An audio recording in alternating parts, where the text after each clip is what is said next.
Greetings, fellow gamers, and welcome to the Silent Majority Gamers podcast. This is episode number 11. I'm Limey Geek. And I'm Insomniac Matt. And this will be the last episode before the Xbox One X is released. Very excited, can't wait. Actually, by the time this podcast posts, the console will probably be out. I've spent the last week downloading every Xbox One X enhanced game demo that I can find, so I've got lots of cool stuff to try when the console arrives. Nice. But in addition to that, we've got some other games we've been playing this week, so let's roll right into what we're playing. Starting with the biggest game release of the year, this juggernaut that is Call of Duty. So Call of Duty World War II was released this week, and we've had a chance to play it. Not as much as we would have liked. Yeah. There were some issues. They did have some server problems for the first couple of days. Seemed to affect Xbox mostly. Yeah. I saw a lot of complaints online from other Xbox players.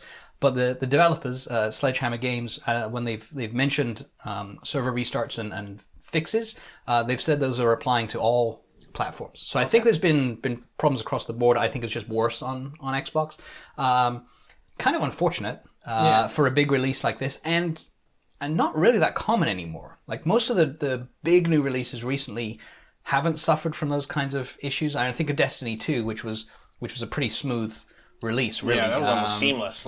So it's never fun when this happens. I mean, the developers don't plan for these kinds of things. Making games is hard, and making an infrastructure that's going to support millions of people all logging in simultaneously is not easy to do. So that was a little disappointing. But we did manage to get in. We have managed to play a bunch. Yeah, and to be fair, it gave me an opportunity that I may not have taken in the first few days, and that was to play the very cool single-player campaign.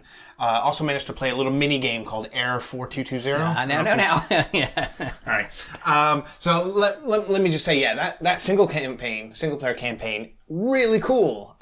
Really enjoyed it. It's been a while since I've stormed the beaches of Normandy, because as with the previous Call of Duties, when they were all World War II style, there's always a level. Everybody's done a Normandy level. Mm-hmm. This was intense. This was very intense. And I love the fact that you now have medkits. None of this regenerating health stuff. The devs were saying that this is not a future soldier. You have not been trained to the utmost. So regenerating health does not make sense. You're an 18-year-old kid or what have you, panicking and freaking out on the beaches of Normandy. You're going to need a health kit, or a med kit, which I really liked. I loved that concept. I got through the first couple of levels, and I'm really enjoying it. Now, of course, once the servers came back online for multiplayer, I stopped playing the campaign, and that is no fault of the campaign whatsoever. It's the fact that I love the multiplayer.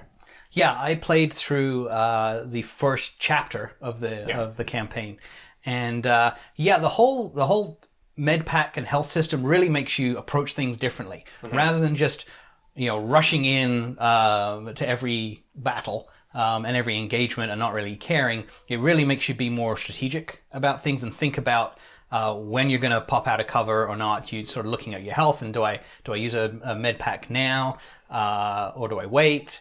And you really are watching that health level, and then trying to strategically use your med kits to health up. And you're just much more careful about jumping out into the open and getting hit. You can't go nuts and then, I'm just going to hide behind this small box for 30 seconds while I get my health back to normal and then go do it again. Right. So it makes every shot count, and even when you do pop out from cover, you want to get some good hits and then hide again, right? So it does have a very different feel that way. I find that it makes it more satisfying as well. Once you get through it and you do a good job of it and you're nailing headshots, it's much more satisfying knowing that you could die at any second, sort of thing.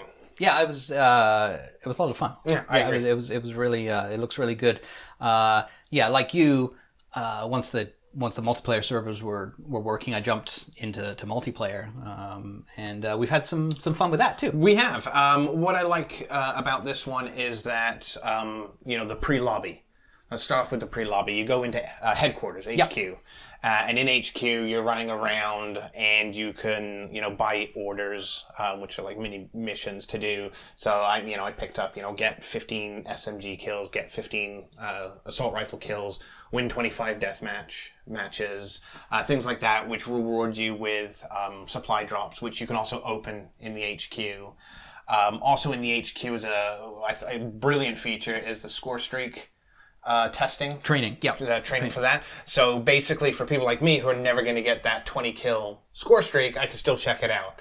And as well, what I like is that, if you've ever played the later games where you get to pick your score streaks, you pick one, you're not sure what it does, you don't know how to control it the first time you get it, it takes you 20 games to finally get, 10 kills in a row or whatever, and you call in this really badass score streak and you miss completely because you have no idea what you're doing. Yep. So I love the fact that you can, right? I love the fact that you can try it out first. I think it's a really cool feature. This whole HQ, shared social space.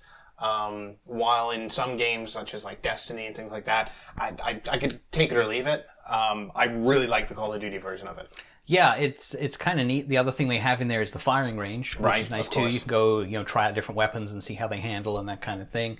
There's a 1v1 pit where you can challenge other people to. It's really short timing. I'm not sure it's 30 seconds or a minute. Like it's a really short rounds. It's 3 kills. Yeah, it's first to 3 kills.